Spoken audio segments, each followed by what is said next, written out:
Keluaran pasalnya yang ke-13. Ketetapan tentang anak sulung, hari raya roti tidak beragi. Berfirmanlah Tuhan kepada Musa, kuduskanlah bagiku semua anak sulung, semua yang lahir terdahulu dari kandungan pada orang Israel, baik pada manusia maupun pada hewan. Akulah yang punya mereka.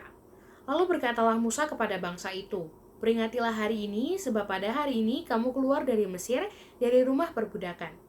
Karena dengan kekuatan tangannya, Tuhan telah membawa kamu keluar dari sana.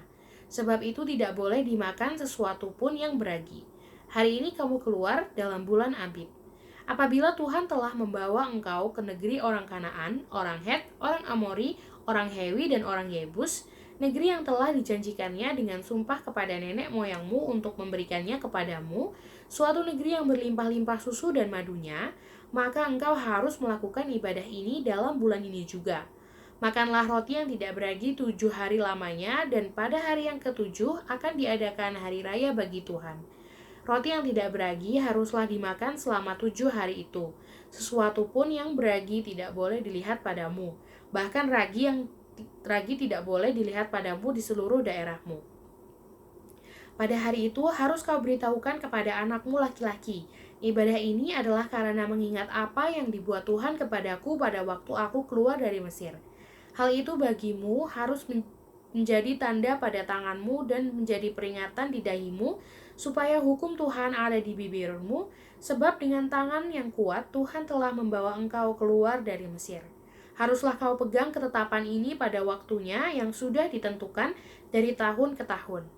Apabila engkau telah dibawa Tuhan ke negeri orang Kanaan, seperti yang telah dijanjikannya dengan sumpah kepadamu dan kepada nenek moyangmu, dan negeri itu telah diberikannya kepadamu, maka haruslah kau persembahkan bagi Tuhan segala yang lahir terdahulu dari kandungan.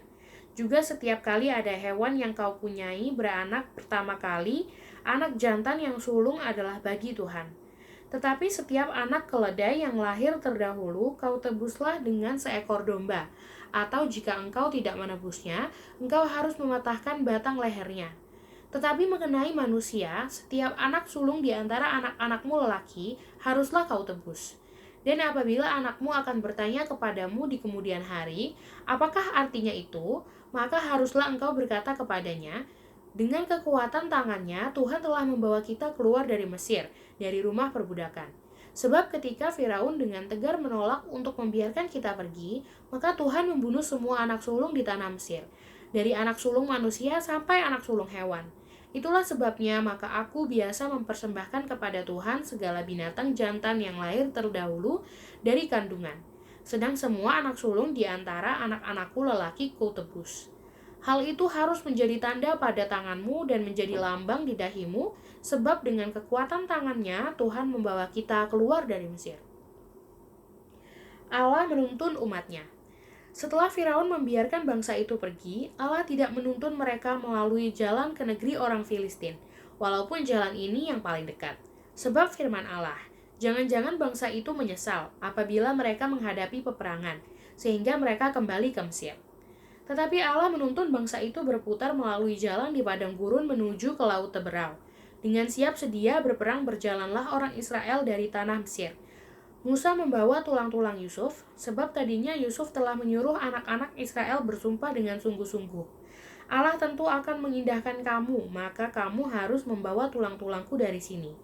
Demikianlah mereka berangkat dari Sukot dan berkemah di Etam, di tepi padang gurun.